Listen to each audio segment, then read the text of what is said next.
ఈరోజు నేను మీకు ఒక ఐఓఐ సక్సెస్ స్టోరీ గురించి చెప్తాను. ఒక 3 months బ్యాక్ ఒక కపుల్ మా దగ్గరికి వచ్చారు. డాక్టర్, మేము బయట 2 సార్లు ఐఓఐ చేసుకున్నాము, బట్ ఫెయిల్ అయింది.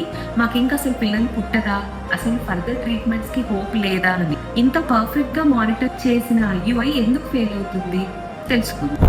అందరూ ఐఓఐ ట్రీట్మెంట్ అంటే 100% సక్సెస్ రేట్ ఉండే ట్రీట్మెంట్ అనుకుంటారు. బట్ నిజానికి యావరేజ్ సక్సెస్ రేట్ 15 to 20% మాత్రమే. ఎందుకంటే న్యాచురల్గా జరిగే ప్రాసెస్కి ఇది కొంచెం ఒక స్టెప్ అహెడ్. అంటే ఓవ్యులేషన్ జరిగిన తర్వాత హస్బెండ్ శాంపిల్ని ల్యాబ్లో ప్రాసెస్ చేసి గర్భాశయంలో ప్లేస్ చేస్తాము.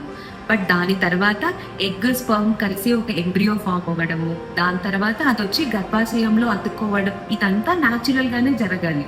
సో సక్సెస్ రేట్ అనేది వెరీ లిమిటెడ్, 15 to 20% మాత్రమే. సో ఐఓఐ ఫెయిల్ అవ్వడానికి గల రీజన్స్ని ఇప్పుడు తెలుసుకుందాం.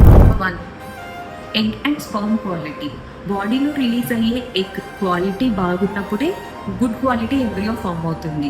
అలాగే ల్యాబ్లో ప్రాసెస్ చేసినా కూడా స్పర్మ్ యొక్క డిఎన్ఏ ఇంటెగ్రిటీ బాగున్నప్పుడే గుడ్ క్వాలిటీ ఎంబ్రియో అనేది ఫామ్ అవుతుంది. ఈ రెండిటి క్వాలిటీ ఏజ్తో తగ్గుతూ ఉంటుంది. Number 2, timing of IUI. Ovulation జరిగిన టైంలోనే ఐయుఐ చేయాలి. ఈ టైమింగ్ కొంచెం అటు ఇటు మిస్ అయినా ఫెయిల్ అవుతుంది. 3, ఇంప్లాంటేషన్ ప్రాసెస్. ఈ ఫామ్ అయిన ఎంబ్రియో గర్భాశయ గోడకి పర్ఫెక్ట్గా అతుక్కోవడం, అంటే ఇంప్లాంటేషన్ అనేది పర్ఫెక్ట్గా జరగాలి. పొర థిన్గా ఉన్నా ఆర్ ఎండోమెట్రైటిస్ లాంటి ఇన్ఫెక్షన్స్ వల్ల పొర డ్యామేజ్ అయినప్పుడు ఇంప్లాంటేషన్ జరగదు. ఇది కూడా ఐఓఐ ఫెయిల్ అవ్వడానికి ఒక కారణం. సో ఆ కపుల్ని రీఅష్యూర్ చేసి ఇవన్నీ ఎక్స్ప్లెయిన్ చేసి egg and sperm quality improve చేయడానికి ప్రాపర్ సప్లిమెంట్స్ ఇచ్చి నెక్స్ట్ సైకిల్లో అడ్వాన్స్డ్ ఐఓఐ ప్రోటోకాల్తో కరెక్ట్ టైమింగ్లో ఐఓఐ చేసాం. ఇప్పుడు షీ ఈజ్ ప్రెగ్నెంట్.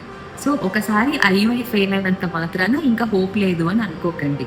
సో మీకు తెలిసిన ఫ్రెండ్స్లో ఐఓఐ చేసుకొని నెగటివ్ వచ్చి డిసప్పాయింట్ అయ్యి ఇంకా ఫ్యూచర్లో హోప్ లేదు అనుకునే కపుల్స్కి హోప్ కోసం ఈ వీడియోని వెంటనే షేర్ చేయండి.